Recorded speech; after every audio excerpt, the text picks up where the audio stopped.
We have a lot to get to this morning, so let's begin with Senator Lindsey Graham in Clemson, South Carolina, and Senator Richard Blumenthal in Bridgeport, Connecticut.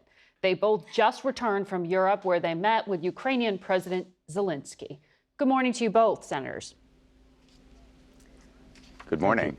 Senator Graham, I want to start with you. Russia's escalating. They're not ending this war in Ukraine. NATO's Secretary General is going to be here in Washington this week and will be meeting with President Trump, who is, according to our reporting, considering fresh funding for Ukraine. That would be the first time since he's taken office. What do you know about what is coming? Well, I don't want to get ahead of the president, but I'm having dinner along with Senator Blumenthal and other senators with Secretary General Mark Rutte tomorrow night. A turning point regarding Russia invasion of Ukraine is coming. For months, President Trump has tried to entice Putin to the peace table. He's put tariffs against countries that allow fentanyl to come in our country, other bad behavior. He's left the door open regarding Russia. That door is about to close.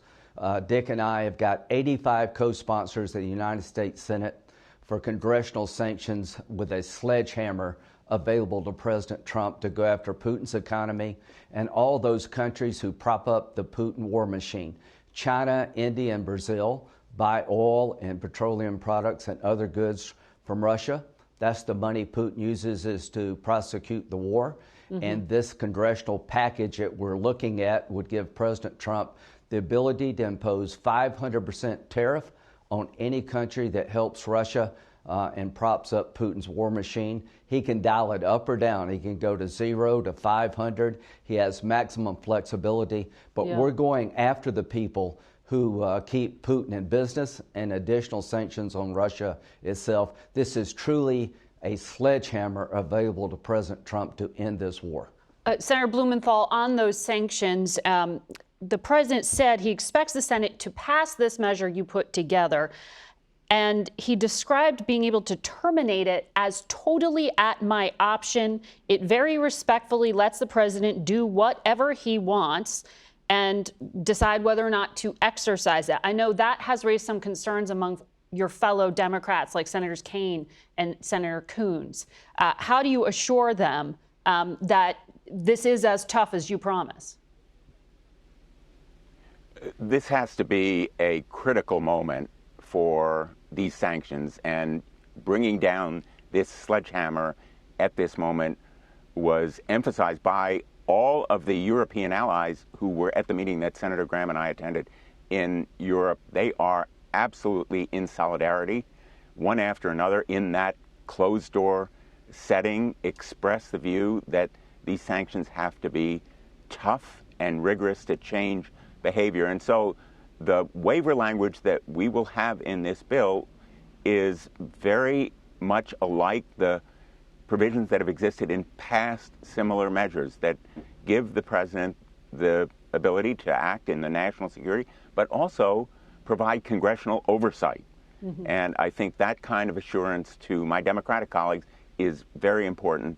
But what is most important, I think, at this moment is our unity. Senator Graham and I, Republican and Democrat, coming together, the European leaders with diverse views, also in unity. And we want to make use of the seized assets, again, in a unified way. I think a multifaceted approach here is the only way to bring Putin to the table, because he's a thug. He understands only force. But just to follow up on that, the seized assets, there's what, $300 billion in Europe. There's about $5 billion here in the United States. Do you get the sense that the president's going to be willing to tap that, and that the European leaders are going to be willing to seize and use that money? Part of the plan that I think will be sought in this meeting involving the Secretary General is for Ukraine to be given assets by NATO, and they're purchasing those military assets from the United States. But the seized property, the seized assets from Russia, can be accessed by the Europeans. They are devising a plan to do it, at least for a part of those assets, billions of dollars, in the interest that is derived from them. Very, very important resources for Ukraine. And the $5 billion that the United States has also could be accessed, and I think it's time to do it. And we'll be talking to one of the congressmen who put together that law to be able to seize those assets later in the program. Senator Graham, I want to ask you on the battlefield and when it comes to weapons, CBS's Jim Laporta has learned a recent defense intelligence assessment shows Ukraine's shortfall in artillery and in drones will lead to marked Russian territorial gains in 2026, with Russia gaining 7-to-1 firepower superiority by this winter. How can you get them what they need if Congress will not approve in the House any new funding? Is it what Senator Blumenthal just laid out? Well, just stay tuned for tomorrow's announcement. The idea of America selling weapons to help Ukraine is very much in play. We've given Ukraine a lot. We've given them money. We've given them military aid. We now have a minerals agreement with Ukraine that's worth trillions of dollars. So I don't want to get ahead of the president, but stay tuned about seized assets. The Europeans want to limit the interest on the assets to go to Ukraine. Secretary Bessent wants to go further. Stay tuned about a plan to go after the seized assets more aggressively. Stay tuned for a plan where America will begin to sell to our European allies tremendous amount of weapons that can benefit Ukraine. Putin has calculated that we would get tired and Europe would get weary. He made a huge mistake. NATO is bigger and stronger, and we're more committed than ever to make sure he does not take Ukraine by force. So Congress is on the verge of passing the most consequential sanction package in the history of the country. It will give President Trump tools he doesn't have today, a literal sledgehammer. And the big offender here is China, India, and Brazil. India buys oil from Russia cheap and resells it. That's despicable. I've talked to President Trump. He said last week it's time to move. He's tried to entice Putin to the table, but my goal is to end this war, and the only way you're going to end this war is to get people who prop up Putin, make them choose between the American economy and helping Putin, and you can only have one negotiator, and that's going to be President Trump with maximum flexibility to end this war. China, India, and Brazil, you're about to get hurt big time if you keep helping Putin. But Senator, respectfully, the president's rhetoric has changed this week on Russia. He is making clear his patience is very thin. But he's got right now at his fingertips just short of $4 billion in presidential drawdown authority. He doesn't need to ask Congress. He doesn't need to ask the Europeans for that money. He's got it if he wants to tap it. Wouldn't it be a stronger sign if he just sent those weapons or surged them? Well, the $4 billion is not nearly enough. I expect him to exercise that drawdown authority. But the game regarding Putin's invasion of Russia is about to change.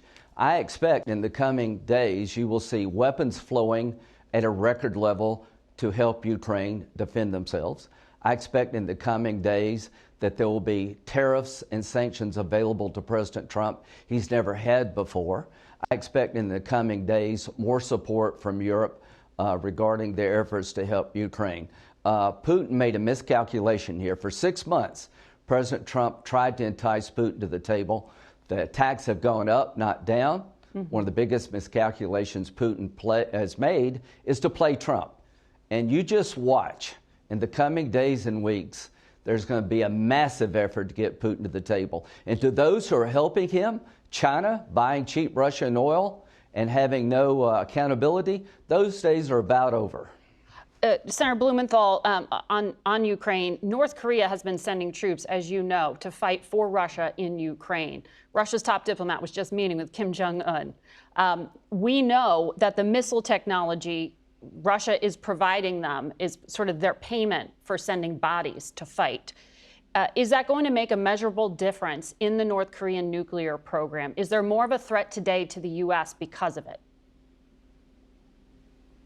The threat of cooperation on that score in sending missile technology to North Korea, as well as support for Iran that potentially could come from Russia, is a major piece of evidence why we need to be strong with our allies against this axis. It still exists. The Success against Iran's nuclear program ought not to make us complacent about the dangers of proliferating nuclear arms. And absolutely, yes, we should be coming down stronger, not only on Russia, but North Korea. And our plan has to be to deter this kind of nuclear arms cooperation, which is why our working with our allies is so important. Yep. As they went around the room, these are the major European leaders. All of them assembled together last Thursday in Rome, thanking us for being there, Senator Graham and myself, and General Kellogg representing Trump. This moment of unity must be seized, and the timing is absolutely critical. President Zelensky has been robust and stalwart, but his people are being killed by bombs and drones, children kidnapped. We need to really express the strength of the United States, because only strength can get Putin to the table. Senator Graham, on another topic here, you have been an advocate for the allies of the United States who were left behind in Afghanistan following that chaotic 2021 withdrawal by the last administration. On Friday, the State Department laid off the personnel in the department that helps place those refugees and other allies in the United States. Two sources with direct knowledge told CBS that there are about 1,400 Afghan allies with connections to the Pentagon, with connections to U.S. intelligence, and they're stuck there. They don't know what's happening next. Can you stop them from being sent back to the Taliban?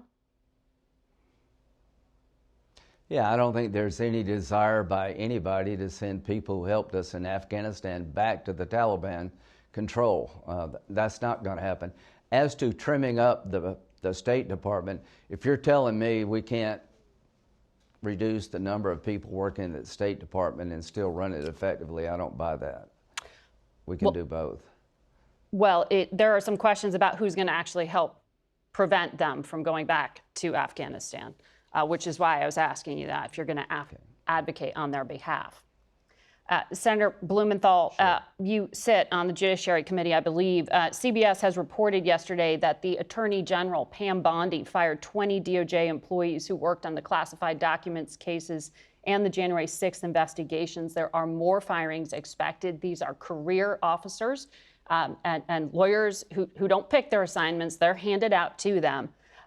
Is there anything that Congress can do to protect some of these civil servants?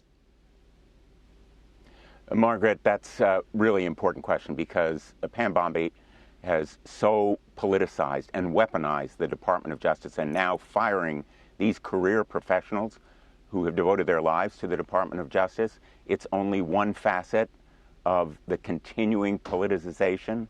And yes, Congress ought to be investigating. The Judiciary Committee ought to begin right away its inquiry.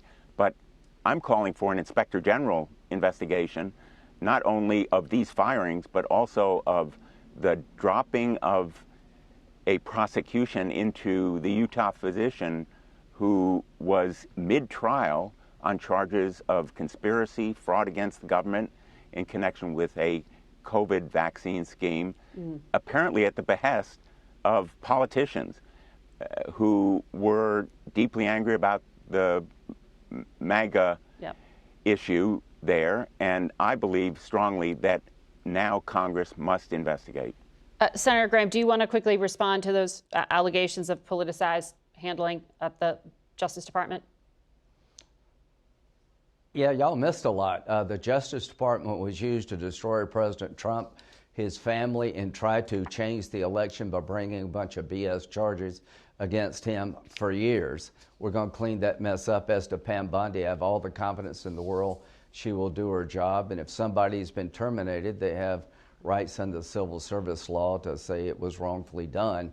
But I'm almost amused at the idea that people are now suddenly worried about politicization of the Justice Department, why everybody sat quiet for all those years. Literally, the Justice Department under Biden tried to change the election by prosecuting Trump based on a bunch of BS. Well, there were mass firings, which is why I was asking you about them, sir.